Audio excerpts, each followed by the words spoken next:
It was a gloomy, rainy afternoon, the kind of rain that comes slowly but doesn't seem to stop. The air was cold, and the busy market road was full of puddles, mud, and noise. People rushed to cover their goods with nylon. Umbrellas danced in every direction, feet shuffled through brown water. By the roadside, under a half-broken umbrella, sat an old man named Papa Godfrey. He wore a faded shirt and an old cap pulled down over his forehead. His sandals were wet, his hands folded on his lap as he waited for the rain to ease. He didn't complain. He just sat there quietly, watching people move, his tired eyes calm and steady. He looked like any other poor forgotten man, someone you could pass without a second glance. But there was something in his eyes, calm, watchful, like someone who had seen the world and was still trying to understand it. Then suddenly, a black SUV came from nowhere. It didn't slow down. It didn't care about the mud or the people nearby. The car screeched to a halt right in front of Papa Godfrey, nearly hitting his legs. The old man gasped, pulling his legs back just in time. The door flew open.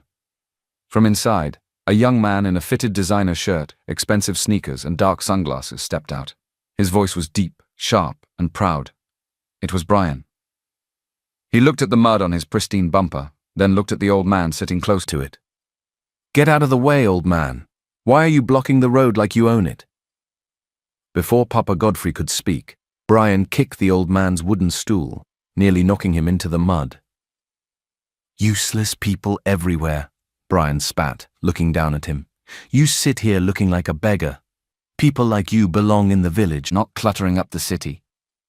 Papa Godfrey didn't fight back. He gripped his cane, his hands trembling. He looked up at the young man, his eyes wide. "Young man, I was just resting my legs." "Rest in your grave," Brian insulted him. "Next time I see you here, I'll have you arrested for loitering." He got back into his car, slammed the door, and the SUV sped off, tires spinning mud into the air. People around the market stopped. Some stared in shock. Others shook their heads. One woman shouted after the car, "No respect for elders?" Another man muttered, "What kind of human being is this?" Papa Godfrey didn't respond. He slowly bent to fix his stool, his fingers shaking. He looked down at his dusty trousers. Then he whispered to himself, "Just a little respect." That's all he needed to give. Suddenly, a calm voice broke through the crowd. "Baba, let me help you." A young man, dressed in a heavy-duty work apron, bent down beside Papa Godfrey. He had kind eyes, and his voice was deep but warm. He helped the old man steady the stool and dusted off his trousers with his own handkerchief. "I'm so sorry that happened to you, Baba," he said softly. Then he opened a small bag, pulled out a bottle of water, and handed it to Papa Godfrey. He even stood by him, shielding him from the wind. The old man looked at him for a long moment, his lips shaking, not from cold, but from something else, something deeper. "Thank you, my son," Papa Godfrey said quietly. "Thank you." The young man smiled. "It's nothing, Baba. No one deserves to be treated like that." As the rain slowed to a drizzle, the crowd slowly moved on. Papa Godfrey sat still on the low stool. His heart was full, not with shame, but with something warmer, something he hadn't felt in a long time. The young man beside him, the one who had helped him, was now checking if he was hurt. "Thank you, my son," Papa Godfrey said again, his voice low but steady. The boy smiled, soft and sincere. "You don't talk to elders like that," he replied. "That man was wrong, completely wrong." Papa Godfrey looked at him closely. The boy was clean-shaven, his work apron a little stained with dust and grease. He wore simple sneakers, and his hair was cut low, but his eyes were full of light. "What's your name, son?" the old man asked. "Anthony," he said cheerfully. "I work just down the road, at Iron City Hardware." He pointed across the street. "I usually help customers with heavy lifting." Papa Godfrey nodded slowly. "You're kind, Anthony. You have a good heart." Anthony looked at the older man's damp shirt. "Baba," he said gently, "would you let me buy you a warm cup of tea? There's a small shop behind our store. It's nothing fancy, but it will warm you up." Papa Godfrey's eyes widened, touched by the offer. He quickly shook his head. "Ah, no, my son, don't worry yourself. You've already done more than enough. I'll be fine." But Anthony wasn't done. He reached into his pocket and brought out a few folded naira notes. "Take this," he said. "Just for a taxi home. Please." Papa Godfrey looked at the money, his hand frozen mid-air. "I can't take that. No, please keep it." But Anthony gently placed the money in his hand, closing the old man's fingers around it. "Baba, let me do this for you. And if you're ever around this side again," he pointed again at the hardware store, "please come in and see me. I'm always there. You're not alone, Baba. Okay?" Papa Godfrey blinked back sudden tears. He wanted to say more, but his throat was tight with emotion. He nodded slowly. "See you again, Baba," Anthony said with a smile, before rushing back across the road, dodging the puddles. Papa Godfrey watched him go, the way he greeted a passing customer, the way he helped a woman carry a heavy bucket of paint, and his heart grew soft and heavy at the same time. He looked down at the now crumpled money in his hand. It wasn't the money that moved him. It was the heart behind it. He looked up at the sky, grey but clearing, and whispered quietly to herself, "If only I could have a son-in-law like that, I would be very grateful to God." He stood still for a moment, his eyes fixed on the hardware store where Anthony had disappeared. A part of his heart felt strangely full. He slowly turned to leave, still clutching the small money Anthony had insisted he take. As he walked away from the market road, a black SUV turned the corner, cutting through the street like a shark through water. Inside the car, the same man who had kicked his stool earlier, Brian, was leaning back in his seat, cool, arrogant, and listening to loud music. A few hours later, Brian was sitting in a barber shop, one of the most expensive places in the city. The air smelled of cologne and aftershave. A football match played on a large TV screen. Around him, other rich young men laughed, argued about the game, and checked their phones. Brian checked his reflection in the mirror, admiring his fresh haircut. Click. He took a selfie and typed a caption quickly before posting, "Kings don't compete with peasants. Boss moves." Within minutes, the likes started pouring in. "Too fresh. Step on their necks. Big boy." Brian smiled and tossed his phone onto the counter. 2 years ago, this life was only a dream. He had once been a mechanic's apprentice, wore the same grease-stained shirt every day. He had grown up in a one-room apartment with 5 siblings. But things changed the day he modeled a suit for a local tailor. A famous fashion blog reposted his picture, and his followers exploded overnight. Now he was a full-blown influencer and model, known for his luxury lifestyle, confidence, and unapologetic posts. Brands paid him well, people followed his every move. He had a driver, a stylist, and an assistant. Life was good. But deep inside, Brian still heard the voice of poverty. He remembered hunger, shame, people looking down on him. And he swore to himself every single day, "I know the taste of poverty, and I'll never go back." That's why he hated seeing poor people. To him, they were reminders of where he came from, a place he wanted to erase, not just escape, but bury completely. He turned to his friend, Mike, who was watching the football game. "You're looking sharp today, B. What's the secret?" Brian leaned back in the barber's chair and smirked. "Catherine." Mike's eyebrows rose. "Wait, Catherine Okoye, the billionaire CEO Catherine?" Brian nodded proudly. "Yes, and she's going to say yes soon." "Wow," Mike breathed. "You hit the jackpot, man. Every guy in this city wants her." Brian laughed lightly. "Of course they do, but she chose me. I'm the full package, looks, style, and brand." Mike smiled. "Well, don't lose her." Brian's eyes gleamed. "I won't. She knows I'm her level."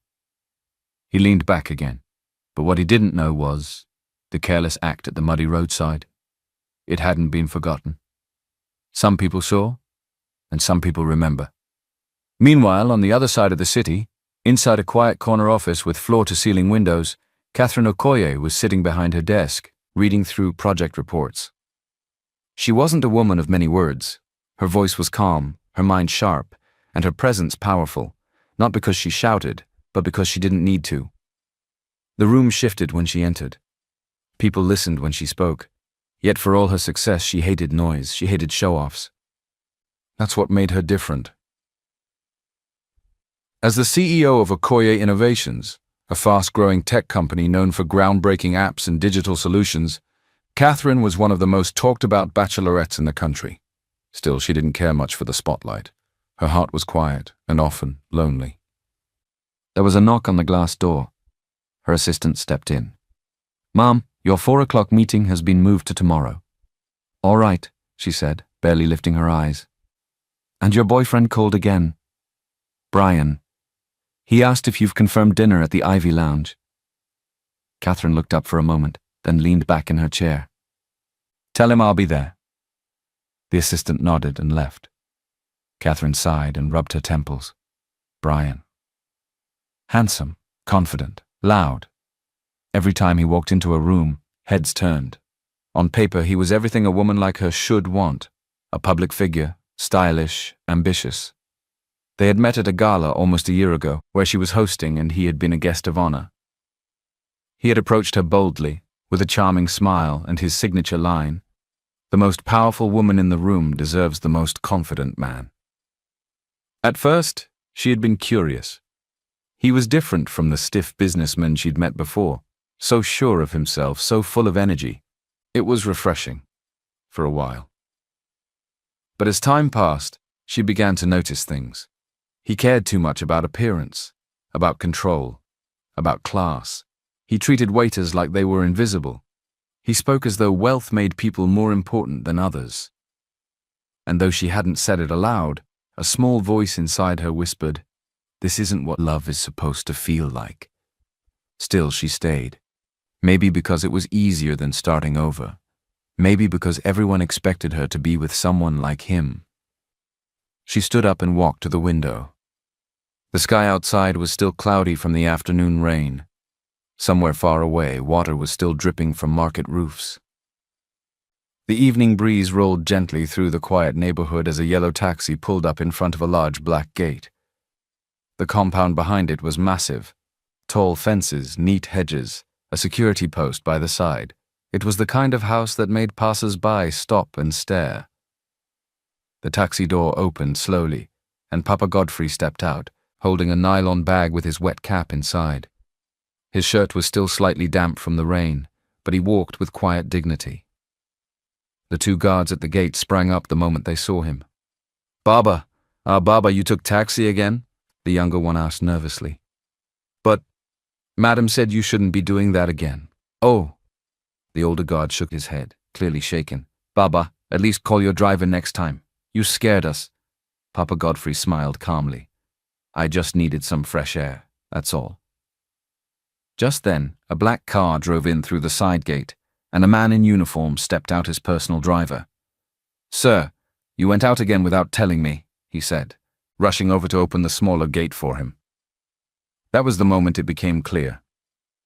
Papa Godfrey wasn't just anybody. He was the father of Catherine Okoye, the billionaire tech mogul. This quiet man in simple clothes, who had just been insulted and kicked by Brian earlier that day, lived in a mansion with staff, security, and a fleet of cars. But he preferred silence to show, simplicity to status, respect to riches. He walked through the open gate slowly, nodding to the guards as they bowed slightly. Inside, the mansion was peaceful. Wide hallways, polished floors, and family photos hanging gently on the walls. He placed his wet shirt out to dry near the kitchen window, humming softly to himself. His clothes were still damp, but his heart was full of the memory of a young man with kind eyes and gentle hands. Anthony. The name repeated in his mind like a quiet song. He sat down slowly in his favorite chair and rested his hands on his lap. The house was quiet, but not in a lonely way. It was the kind of quiet that helped him think.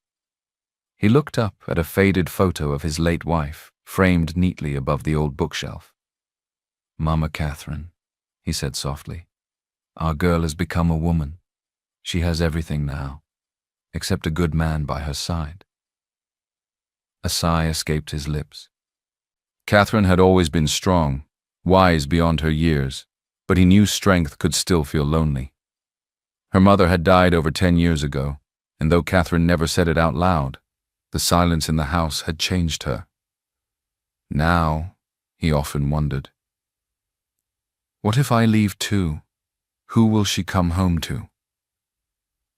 It was this fear, quiet but deep, that made him start watching people closely. Over the years, he had begun moving quietly through parts of the city, sometimes dressed as a simple pensioner, as an old market man, just to see the way people behaved when they thought no one important was watching. If a man can't show kindness to a stranger, he would tell herself, he isn't right for my daughter. That day at the market, when Brian's foot had kicked his stool and he was insulted like trash, Papa Godfrey had felt the sting, not just of the kick, but of disrespect. But then came Anthony. That boy hadn't hesitated. He didn't know who he was. He didn't ask for anything. He simply helped with his hands, his heart, and his eyes. Papa Godfrey had felt something stir inside him, a spark of hope. He leaned back now, the breeze tickling his arms. Anthony, he whispered, smiling. If I had a son like that, no, a son-in-law like that, I would thank God every day. He didn't know yet that Brian, the proud man from the SUV, was the same man his daughter was dating. But he knew one thing for sure. He wanted Catherine to meet Anthony. The challenge now was how. How would he bring them together without forcing it? How could he guide his daughter's heart, gently, in the direction of a man who had already passed a test he didn't even know he was taking? Papa Godfrey closed his eyes, thinking carefully. Somewhere out there, in a hardware store not far away, was a young man named Anthony, and something inside him said, this was only the beginning. The next morning, while the large halls of the Okoye mansion glowed in silence, and Papa Godfrey sat with coffee in hand, quietly thinking about how to find Anthony again. Just a few streets away, the buzz of morning business had begun.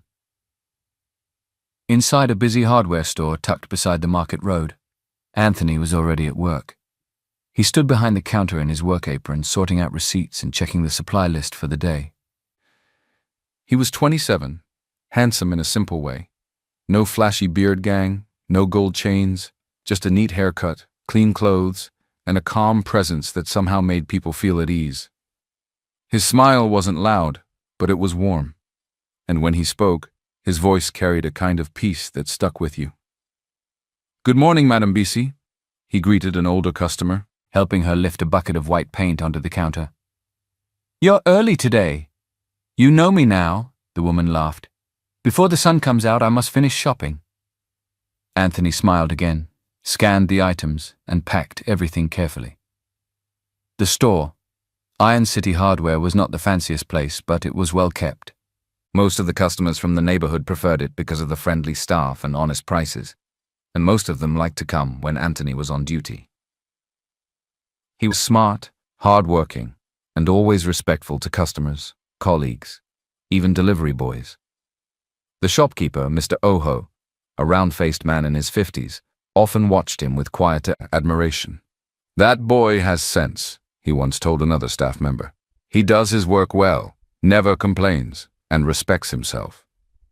His colleagues, too, always spoke highly of him.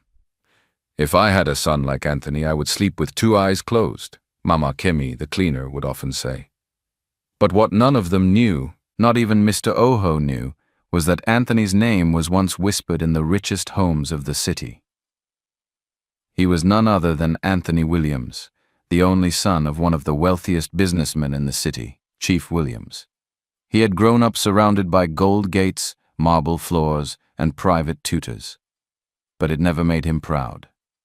Still, when he turned 24, everything changed. Women began to flock. Businessmen and politicians sent offers to his father. People smiled too much at him but never looked him in the eyes. Everyone saw his name, his wealth, his future, but nobody saw him. I want real love, he had once told his mother. Not someone who wants to marry my bank account. His mother had sighed. His father had dismissed it, but Anthony had made his choice. He left. He cut off his cards, packed a bag with simple clothes, and moved far from his old life into a quiet, everyday neighborhood where no one knew his face. There, he applied for work at a neighborhood hardware store, something his old friends would never imagine. And for the last 2 years, he had lived quietly, without guards, cars, or glam. It wasn't always easy, but it was real. Here, people greeted him as Anthony the shop boy. They smiled because of his kindness, not his last name. And in all the time he'd been there, no one ever asked about his past. He liked it that way. But now, things were beginning to shift. That older man from the market, the one he had helped the day before, had touched his heart deeply. He reminded me of my grandfather, Anthony whispered to himself as he arranged boxes of nails. Strong, but alone. He hadn't expected anything in return, but something about that man stayed with him. Little did he know that same man, Papa Godfrey, was already planning to find him again. And even more unexpected, soon someone new would walk into the shop. Someone who had no idea who Anthony really was. Meanwhile, inside, Papa Godfrey sat on the edge of the sofa, his hands wrapped around a warm cup of coffee. He was deep in thought, his mind still on the kind boy from the market, Anthony. Footsteps echoed softly in the hallway. Catherine walked in, dressed neatly in a dark blazer and trousers. She looked sharp, but her brows were slightly furrowed. "Papa," she said, standing in front of him, "why did you go out in a taxi again?" Papa Godfrey looked up slowly. "So even my driver reports me now?" he asked with a small smile. Catherine sighed and sat beside him. "It's not safe. You have cars, a driver. Why would you take a taxi through that kind of place?" He placed his cup on the table and folded his hands gently. "Catherine, there's something you need to understand. I don't go out to see danger. I go out to see people. I wear simple clothes, no watch, no name. And I watch how people behave when they think no one is watching." She looked confused. "For what, Papa?" "For you, my daughter." She frowned. "Me?" "Yes," he said softly. "You have everything. Wealth, power, respect. But one thing is still missing. A man who truly sees you. Not your money, not your company, just you. I want someone who can walk beside you with humility and heart. Not someone chasing your last name." Catherine rubbed her forehead. "Papa, this again. I've told you already. I have someone. I'm not a little girl anymore." He blinked. "Wow, really?" She nodded. "Yes. I'll introduce him to you soon, so please, no more matchmaking, no more tests." Papa Godfrey held her gaze. "If he is the one, if your heart is truly at peace with him, then I have no problem, my daughter. I just want to be sure you're choosing with your soul, not your eyes." Catherine stood, gently kissing his forehead. "Thank you, Papa, but trust me, I know what I'm doing." He smiled faintly, watching her walk out the door, briefcase in hand. But deep inside, his heart was not fully convinced. That evening, on her way home from a long day at the office, Catherine asked her driver to stop at the market junction. "Just want to grab a cold bottle of water."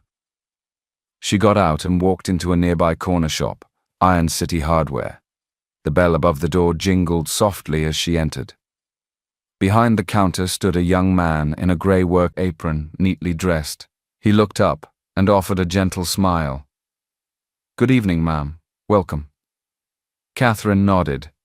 "Just a bottle of water, please." He handed it to her from the small fridge by the counter and told her the price. As she paid, their fingers touched for a brief moment. He was polite, quiet, not overly chatty like some men were when they saw a woman in a nice suit or expensive shoes. His voice was calm, his energy peaceful. Something about him felt different. "Thank you," she said, already turning to leave.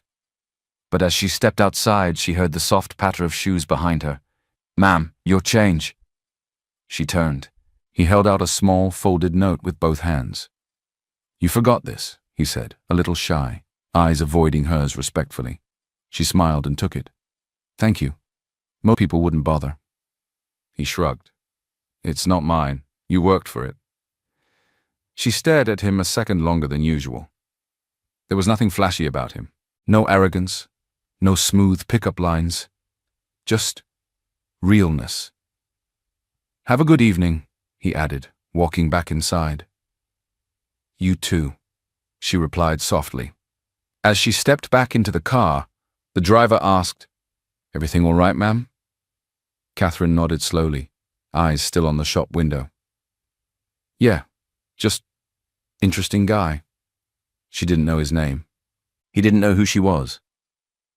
And neither of them knew that this simple meeting was about to change everything.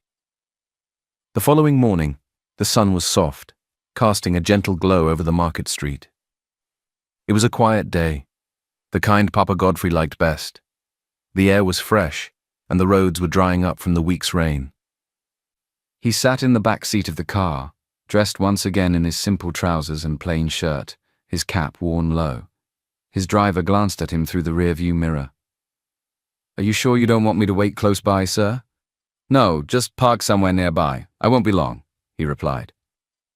His eyes were focused ahead on a small green sign that read, "Iron City Hardware."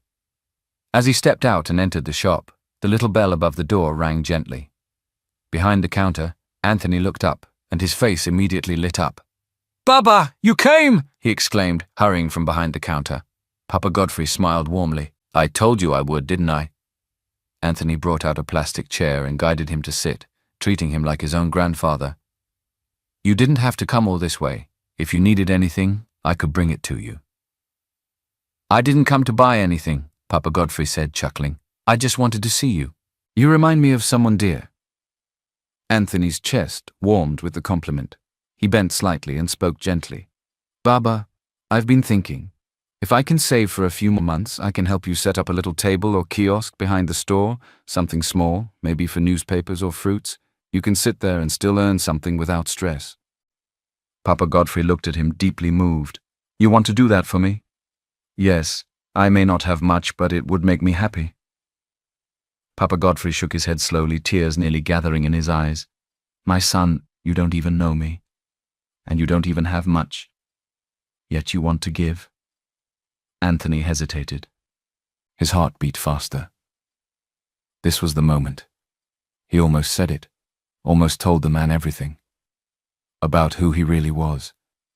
That he wasn't just a shop boy. That he could afford to build him not just a kiosk, but an entire store if he wanted to. But something held him back. His voice came out low. I'll explain everything next time. I promise." Papa Godfrey touched his hand gently. "You don't owe me anything, my son. Your heart has already spoken louder than money." Just then, the little bell above the door rang again.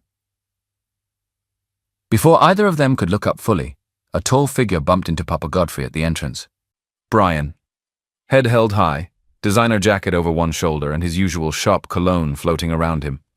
He stumbled slightly, then stepped back, his face twisting with disgust. "Oh, not you again," he snapped, dusting his sleeve dramatically. "You're still walking around cluttering up the place." Papa Godfrey stepped aside quietly, saying nothing.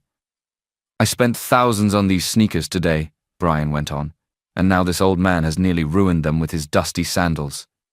His voice was loud, rude, cruel. But he wasn't ready for what came next. Anthony had heard everything. He rushed out from behind the counter, his eyes blazing. "Excuse me," he said firmly. "You don't speak to him like that." Brian raised an eyebrow, then burst into laughter. "Oh, look, the shop boy has a voice. Of course losers stick together." Anthony stepped forward, his voice steady. "Being rich doesn't make you a man, and insulting the elderly doesn't make you strong. It makes you small." Brian rolled his eyes and adjusted his sunglasses. "Spare me the lecture, Pastor. You sell cement for a living. Don't talk to me about class." He turned and stormed off, shoes clicking on the pavement. The store fell silent again. Anthony turned to Papa Godfrey, his chest still rising and falling. I'm so sorry, Baba. You didn't deserve that. The old man smiled, eyes moist with emotion. No need to apologize, my son. You defended me. Again. I just think young men like that still have a lot to learn about how the world works. Anthony walked him to the door and watched as he disappeared down the road. And as Papa Godfrey entered his waiting car, he clutched his chest softly. If only she knew, he whispered. If only my daughter knew who this boy really is. That evening, the Okoye mansion glowed softly under the warm light of crystal chandeliers. The dining table was being carefully set, silverware polished, napkins folded neatly, and wine glasses standing like quiet guards around the plates. Everything was being prepared for what Catherine called a special dinner. In the living room, Papa Godfrey sat on his usual chair, sipping coffee quietly as Catherine walked in, checking her watch. Papa, she said calmly, I want to introduce you to someone. He raised his eyebrows, pretending not to expect it. Who is he? Brian, she replied. My boyfriend. I told you about him before. I want us to have a proper dinner together. The three of us. Papa Godfrey nodded slowly. All right then, let's meet him. A few hours later, at exactly 7 p.m., the black SUV pulled up in front of the mansion. Brian stepped out, shoes shining smartly on the pavement. He wore a fitted suit that looked expensive, a gold watch on his wrist, and his beard was trimmed to perfection. His smile was sharp with excitement.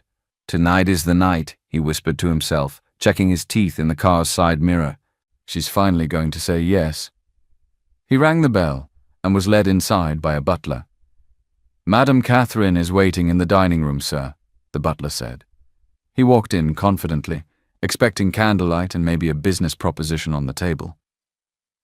But what he saw made his feet freeze. Sitting calmly at the end of the long dining table, dressed simply in a clean shirt and trousers, was the last face he ever expected to see. The old beggar man he had kicked and insulted outside the market. Brian's eyes widened. His body stiffened. His mouth opened slightly, but nothing came out. Just then, Catherine entered the room, smiling. Papa, she said, motioning with her hand. Meet Brian, my boyfriend. Papa Godfrey rose slowly, his eyes cold but calm. Oh, we've met already, he said, his voice sharp as glass. Twice, in fact. Brian looked at Catherine in horror. What is he talking about? He stammered. Catherine turned, confused. Papa? Papa Godfrey stepped forward, eyes fixed on Brian. The first time we met, he was driving a black SUV. He nearly hit me. Then he kicked my stool and insulted me. He said, "People like you belong in the village." Brian's face turned pale. That's not, he started, reaching for a defense, but Papa Godfrey cut him off. The second time, he bumped into me at a hardware store, again, insults. He said I was cluttering the place, that I ruined his sneakers just by standing there. Catherine's smile disappeared. She stared at Brian, stunned. Brian? I didn't know he was your father, Brian blurted, forcing a weak laugh. I thought he was just, it was a misunderstanding. Papa Godfrey folded his arms slowly. Exactly. You didn't know. That's the point. But I'm sorry now, Brian said quickly, blinking fast. I mean it. Papa Godfrey shook his head, his voice firm. True character is shown when no one is watching. You had your chance, twice. Silence filled the room. Catherine stared at Brian, the weight of disappointment sinking in. I knew you were materialistic and arrogant, but I never knew you were this cruel, she said quietly. I should never have brought you here. Brian's lips quivered. Catherine, please. She took a deep breath and stepped back. I can't build a life with a man who has no respect for the people around me, or people in general just because they are poor. And I certainly cannot marry someone who wears success on the outside but carries pride like poison. Brian swallowed hard. Panic gathered in his eyes, but Catherine was already turning away. It's over, she said softly. You can go. He stood frozen for a moment, his carefully crafted image now shadowed by shame. Then slowly, he turned and walked toward the door, footsteps silent this time. Papa Godfrey sat back down, letting out a deep, quiet sigh. Catherine joined him, her face heavy. Papa, I'm sorry. He reached over and held her hand. Don't be. Sometimes, heartbreak is what clears the road for something real. Moments later, the grand front door of the Okoye mansion closed with a soft but final thud. Brian was gone. The air inside the house shifted. Lighter now, clearer. The scent of heavy cologne faded as silence returned. Catherine remained standing in the hallway, her arms crossed, her heart heavy. She turned and walked slowly back into the sitting room, where Papa Godfrey sat waiting. His expression was calm, but there was a softness in his eyes. Not pride, not, "I told you so," just understanding. She lowered herself onto the couch beside him and let out a long sigh. Papa, I'm sorry. He turned his head toward her, his face gentle. For what, my daughter? For almost bringing the wrong person into this family. I didn't know he treated people like that. I swear I didn't. Papa Godfrey reached for her hand and gave it a soft squeeze. You didn't do anything wrong by believing in someone, Catherine, but I'm proud of you for letting go when the truth came out. Catherine looked at him. It still hurts, though. Of course it does, he nodded, but pain that teaches is never wasted. He sat up straighter, his voice quiet but firm. Catherine, respect should not be given to someone simply because they're rich, famous, or well-dressed. It should be earned by how they treat others, especially those who have nothing to offer them. She nodded slowly, reflecting on his words. Then he smiled. But I didn't call you back here just to speak about him. She looked at him curiously. Oh? He chuckled softly. I want to introduce you to someone.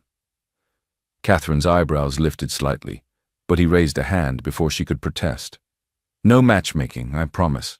Nothing serious, just a young man I met recently. He helped me when he didn't know who I was. He showed me kindness even when I looked like I had nothing. That's not common these days. She smiled faintly, remembering the things her father had always taught her growing up. You really like him? I respect him, Papa Godfrey said. He has a good heart.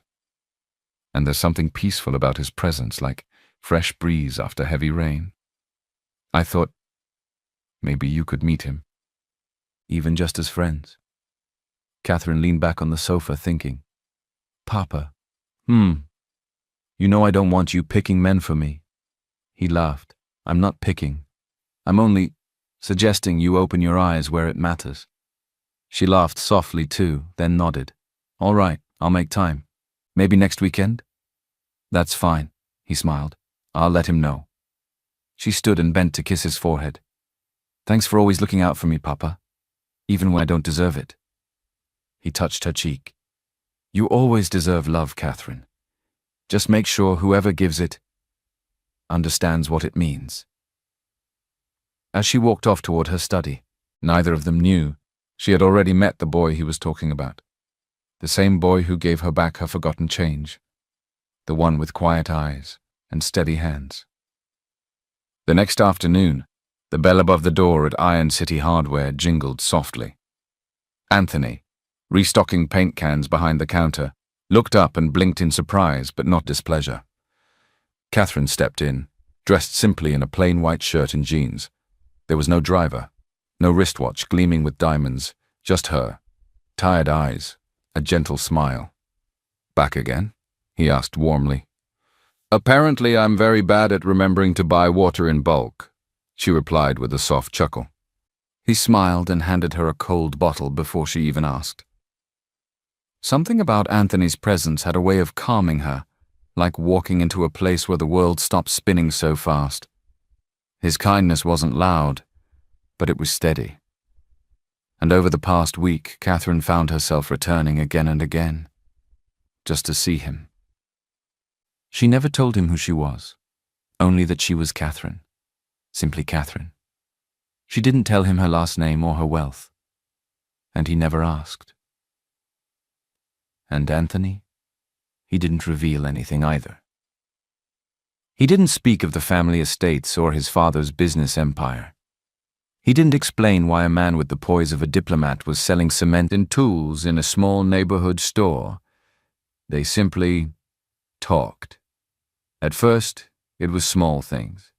The weather, funny customers, the best bread in the area, then slowly more. One evening, after his shift ended, Catherine waited outside, leaning casually by the entrance. "You walk home?" she asked. "Most days," he said. "Helps me think. Can I walk with you?" He hesitated a moment, then nodded. And that walk turned into many walks. They spoke about life, how noisy the world could be, how real peace felt rare, how not all that glitters is gold. Catherine found herself opening up in ways she hadn't with anyone, not even Brian, not her colleagues, not even fully with her father. Sometimes, she confessed one night, you meet someone who checks all the boxes, looks, ambition, reputation. But their heart, it's empty, cold. Anthony looked at her, listening, never judging. And other times, she continued, you meet someone who makes you feel calm just by being near them. You feel like you've come home. His cheeks flushed gently at her words, but he kept walking. She noticed the way he didn't brag or try to impress her, yet somehow everything about him was impressive. The way he listened, the way he spoke, the way his quietness had more weight than any loud room she'd ever been in. And though Catherine didn't say it out loud yet, she was beginning to know. She was falling for him. But still, a part of her hesitated. What if I'm wrong again? What if I'm just caught in the feeling like I was with Brian? But something deeper, quieter whispered back, no, this is different. He's different. His class was the kind that didn't need to shout. His worth wasn't just on the outside, it lived in his choices. Meanwhile, Anthony was facing his own storm. That night, after returning to his small apartment, his phone rang. It was his mother's number, the familiar ringtone bringing back 1,000 memories. Anthony, his mother's voice said gently, you promised. 2 years. It's time. Anthony sat on the edge of his bed, his heart suddenly tight. I know, Mom, he said softly. I need a little more time. Your father is planning a welcome dinner, his mother said. And people are beginning to ask questions. You're not a boy anymore. You need to take your place. There are good women here, real women. We want to see you happy. Anthony's throat tightened. He looked out the window, the same road he and Catherine had walked just hours ago. I'll come soon, he whispered. I promise. After the call ended, he sat in silence. He had always planned to return home after 2 years. That was the agreement. But now, there was Catherine. The friend who asked nothing of him, who never looked at his wallet or his background, who spoke with honesty and listened with her eyes, who made him laugh when he was tired and think deeply when he was restless. He stared at the ceiling. The following morning, a gentle breeze rustled through the market street as Anthony stepped out during his short break. He was restocking the tool shelf when he noticed a familiar figure at the door, dressed simply as always, with a calm grace and kind eyes. Papa Godfrey. Baba, Anthony said, pleasantly surprised, wiping his hands on his apron. You came again? Yes, my son, Papa Godfrey smiled. I wanted to see you, and ask for a little favor. Anthony stepped aside to let him in. Anything, Baba? Papa Godfrey paused, then reached into his pocket and pulled out a small, neatly folded piece of paper. It was a handwritten note with an address and time. I'd like you to visit me, he said softly. At my home. Nothing serious, I just want you to meet someone. Anthony blinked in surprise, then smiled. Of course. I'll come on my day off. Thank you, Papa Godfrey said, squeezing his hand gently. I look forward to it. A few days later, the cab pulled up to a long, beautiful driveway lined with flowering trees and trimmed hedges. Anthony's eyes widened as he stepped out. In his mind, he'd expected a small flat or maybe a bungalow on a quiet street. But this was a mansion, elegant, quiet, grand. much like his own family house. He looked at the paper in his hand again, then at the tall black gates and the security post. This can't be right, he whispered to himself. Still, he walked forward. The guard checked the name on the paper and nodded respectfully. "You're expected," he said, waving him in.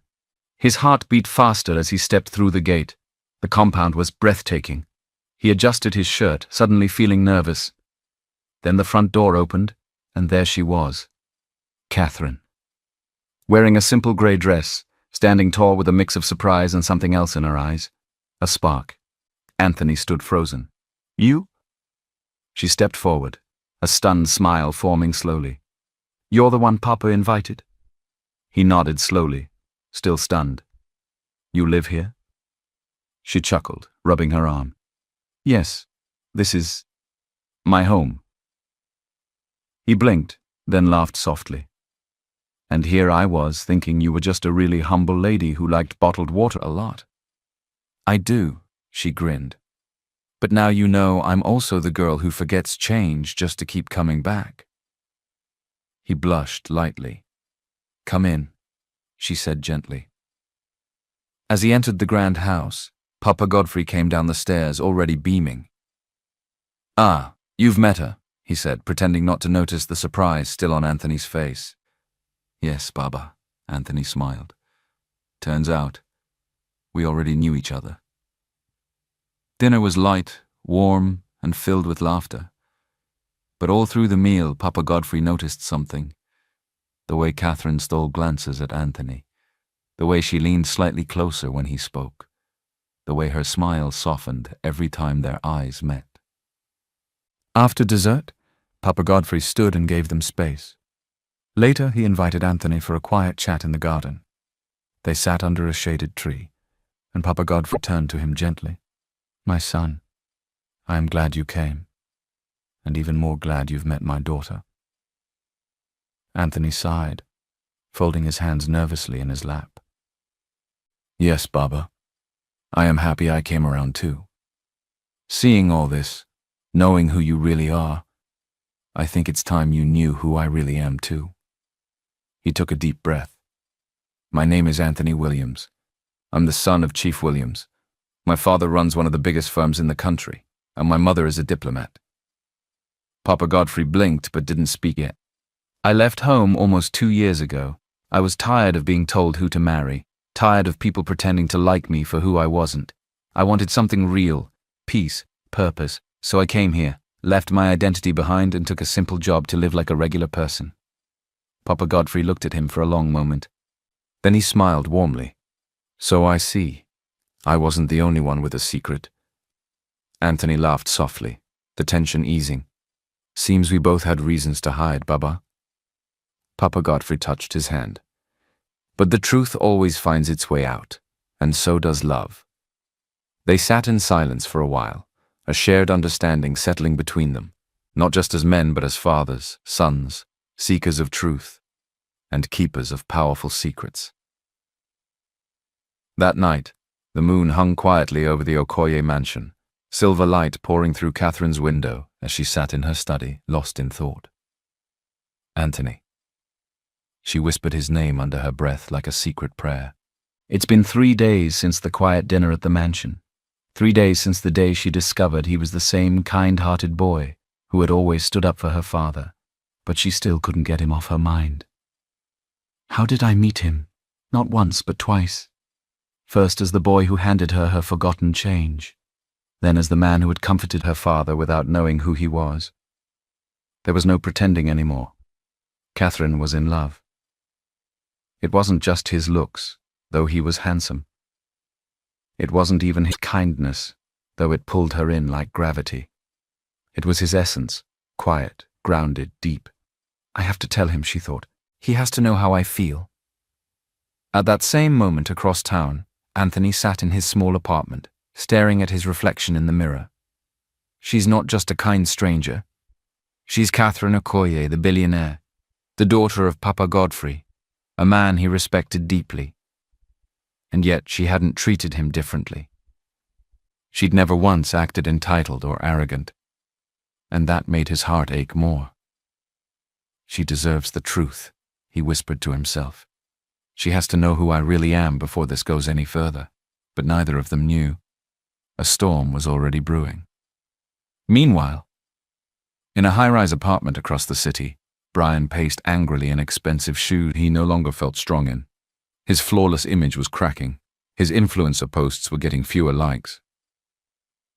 And Catherine? She wasn't answering his calls. He had been calling, texting, even showing up at places they used to visit. Finally, after days of silence, his phone rang. Catherine. He answered before the first ring could even finish. Catherine, thank God I've been trying to... Brian, she said calmly but firmly. This has to stop. Please, just let me explain. I'm not angry anymore, but we're over, really over, it's done. Click. The call ended. He froze. His chest rose and fell quickly, rage and panic rushing through his veins. How dare she? How dare she throw me away like that? For what? Just because I spoke harshly to an old man? Is it my fault he decided to look poor? Why couldn't he just show up classy and rich? Later that day, while scrolling through an influencer's post about socialites in the city, Brian saw it, a blurry picture of Catherine and a guy walking side by side outside a cafe. His heart dropped. That guy. He zoomed in. The same face from the hardware store, the one who had defended that old beggar man. No, he wasn't a beggar. He turned out to be Catherine's dad. Him again? He hissed aloud. What is she doing with that shop boy? Is she with him just because he defended her father? His mind started to spiral. The fame was fading. Brands had started moving on to younger, fresher faces. But if he could become Mr. Okoye, he'd be set for life. Power, money, status. No, he whispered, pacing again. I won't let that low-class nobody steal my future. His mind twisted into dark resolve. He has to go. He began pacing faster, eyes wild, heart burning. If that boy disappears, Catherine will come back. Her father will have no choice either. He picked up his phone and made a call. A shady voice on the other end answered. I need something done. Quietly. Back in the Okoye mansion, Papa Godfrey was watching the night sky when Catherine came outside. Papa, she said. Yes, my daughter? I've made up my mind. He turned to her. About what? Anthony. I want to tell him how I feel, and I want to know how he feels about me. Papa Godfrey smiled gently. I think you should too. I don't want you to lose someone like that. Such a jewel is hard to find. Catherine smiled faintly, hopeful, but unaware of the shadow that was silently creeping toward the man she was falling in love with. The morning sun rose gently over the city, spreading golden light across rooftops and rustling trees. Inside the Okoye mansion, Catherine stood by her bedroom window, phone in hand, heart quietly racing. Today was the day. She had made up her mind the night before, after the talk with her father, after all the signs, after the way her soul felt lighter around Anthony. He has to know how I feel, and I need to know how he feels too. She tapped her phone screen and typed, Hey, Anthony, I was wondering, would you like to have dinner with me tonight? Just the two of us. Nothing fancy. Just us. I'd really love to see you. Not even 2 minutes later, his reply came in. I'd like that. I was hoping to talk to you too. Catherine smiled to herself, a calm peace washing over her. But peace can be a fragile thing. And that morning, while Anthony ironed his simple shirt for the evening and packed away his apron from the store, a car had parked quietly across the street from his apartment. Inside sat a man in a black cap, pretending to scroll his phone, but his eyes never left the door. And not far from him, behind dark sunglasses and a scarf wrapped slightly around his face, sat Brian, watching too. He thinks he's won, Brian whispered bitterly. Let's see if he can win from the ashes. A few hours later, at the Williams family mansion, Anthony's parents were having tea in the garden when their trusted bodyguard Christopher burst in, breathing hard. Sir, madam. What is it? Chief Williams asked, already standing. Anthony, Something's happened. I was watching as usual from across the road. He didn't return home after his shift. Some men grabbed him near the corner of the street. I tried to follow, but I lost them." "What?" his mother screamed, standing so quickly the chair fell over. "I called the station immediately, but there's no news yet. No ransom, no calls, no demands, nothing." His father's face turned pale. "Put out a reward, immediately. 500 million for his safe return. No questions asked." "Yes, sir." But deep inside, they were terrified. This wasn't a simple kidnapping. Anthony was their only son. And someone had taken him without a trace. Back at her office, Catherine stared at her phone, puzzled. Anthony hadn't replied to her follow-up message about the dinner location. Strange, she thought. He always replies quickly. She tried calling. No answer. Tried again. Still nothing. A nervous chill crept into her chest. Maybe his phone's dead or he's busy. But the uneasy feeling only grew stronger. Then her phone buzzed suddenly. It was a forwarded article link from her personal assistant. She clicked on it lazily while sipping her coffee, and froze. Breaking. Chief Williams offers 500 million for safe return of missing son, Anthony Williams. Below the headline was a photo of the boy who had been haunting her thoughts for weeks. Anthony. Her Anthony.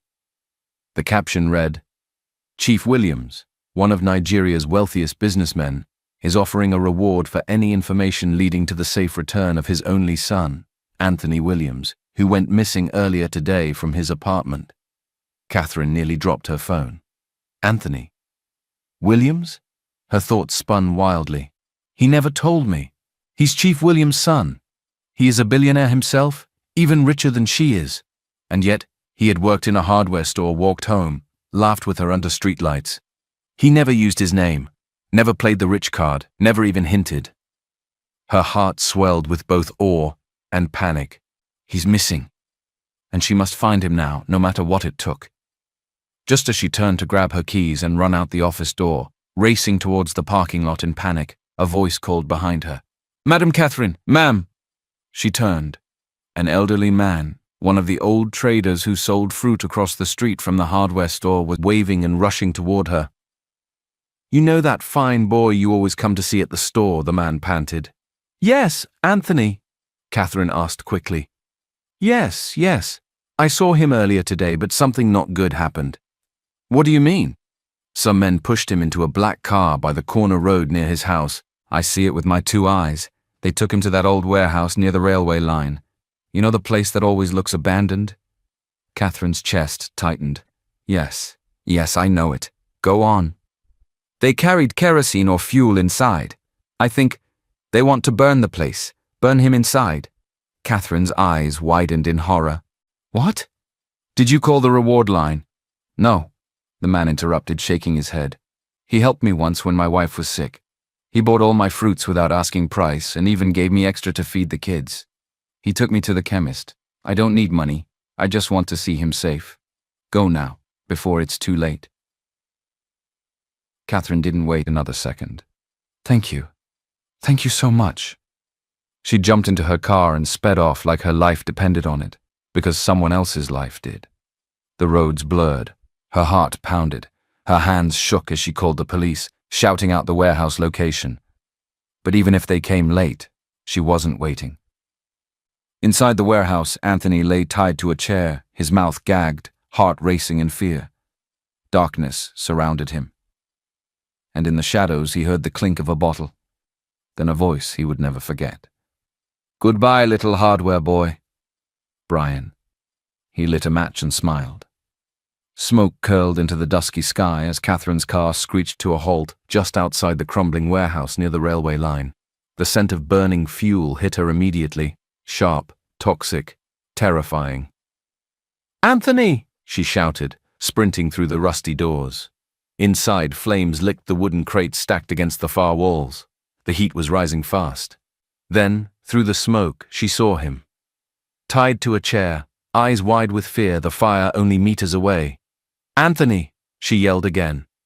His muffled cry was weak, but it was enough. Without a second thought, Catherine lunged forward. A beam cracked overhead. Sparks fell dangerously close, but she didn't stop. Her hands worked quickly, pulling at the ropes, freeing his arms, then his legs. He was coughing hard, his eyes filled with tears, not just from the smoke, but the sight of her. "You came," he whispered hoarsely. "I'll always come," she said, helping him up. They barely made it out before the fire surged higher behind them. Outside, a siren wailed in the distance, the police and fire services finally arriving. Catherine helped Anthony sit on the grass just beyond the building. Her hands trembled, not from exhaustion, but from everything that had just happened. She looked at him, his face ash-streaked, his shirt torn, but still the most handsome thing she had ever seen. "I thought I lost you," she said softly. "You almost did," he whispered, his voice shaking. They sat there for a moment, side by side, in the cooling night. And then the silence broke. "Catherine, my name is Anthony Williams. I'm not a hardware boy. I'm the son of Chief Williams." She smiled, gently brushing soot off his cheek. "I know. I found out today, from the news." "I wanted to tell you," he said, "but I was scared. I've lived so long hiding who I am, afraid people would only see the wealth, not the person." "Anthony," Catherine interrupted, voice steady. "I saw the person from the very beginning. The boy who wiped mud off a stranger's face. The one who listened when I talked. The one who smiled at the world even when it wasn't kind to him." He blinked, stunned by her sincerity. "And I'm not just an ordinary woman either," she added quietly. "I'm Catherine Okoye, your woman." They both laughed softly, the irony almost magical. No more masks, no more guessing, no more hiding. "So what now?" he asked, his voice barely above a whisper. "Now," Catherine said, taking his hand, "we go home." Later that week, Anthony stood at the entrance of his family's estate, holding Catherine's hand tightly. His parents, Chief and Mrs. Williams, came out to receive them, already informed by the bodyguards and relieved beyond words to have their son home. When they saw Catherine, the woman who had saved his life, they were moved. "You have our gratitude," his father said, shaking Catherine's hand firmly. "But more than that, our respect." His mother embraced Anthony tightly, whispering, "I see it in your eyes. This is the one." Anthony smiled. "Yes, Mom. This is the one." Later that day, a public statement was released, not just announcing Anthony's safe return, but introducing Catherine and Anthony's relationship to the world. Photos of them together surfaced, Catherine with her arm around him, Anthony glowing beside her. The sun rose brightly over the city as social media buzzed with a headline that sent waves through every corner of the internet. Billionaire heir Anthony Williams engaged to Catherine Okoye, from humble beginnings to true love. In a quiet hardware store tucked near the market, Anthony's former co-workers huddled around a small TV screen behind the counter, mouths dropped open, eyes widened. "Wait, our Anthony. That same boy who used to stack the paint cans every morning. He's a billionaire heir?" The shopkeeper, Mr. Oho, shook his head with a grin. "He came here every day, wore the same neat clothes, smiled at everyone, never showed pride. And he was that rich all along?" "We thought he was just one of us," one of the younger staff members said. "That's exactly who he was," Mr. Oho replied. "Rich or not, his heart was gold." Meanwhile, in a high-rise apartment far across the city, Brian sat in silence. His phone buzzed again and again with updates. He didn't want to see pictures of Catherine and Anthony laughing, hugging, glowing in the spotlight. Comments flooded in. "Power couple goals. He's so graceful and real, I love him. This is the kind of love money can't buy." Brian's hands trembled as he shut the phone off.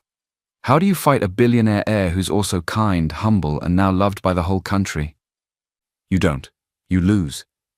Just then a knock. 3 firm knocks on his door. He opened it, only to be met by 2 police officers. "Mr. Brian Argue," one said, showing a warrant. "You're under arrest for kidnapping and attempted murder." You have the right to remain silent. What? No, wait, this is a mistake. We have evidence, the officer interrupted. Voice recordings, messages, and witness testimony, courtesy of Miss Catherine Okoye's private investigation team. Brian's legs gave way as he was handcuffed and led away, his empire of selfies, sponsors, and spotlight crumbling behind him. Weeks later, under the golden canopy of a luxurious but peaceful garden, Catherine stood at the altar, waiting. She smiled as she watched Anthony walk towards her in a simple but elegant suit, his presence radiant, his smile soft but strong. After the vows were exchanged and the kiss sealed their love, the reception lit up with joy and laughter. Papa Godfrey stood to give a toast, his voice rich with emotion.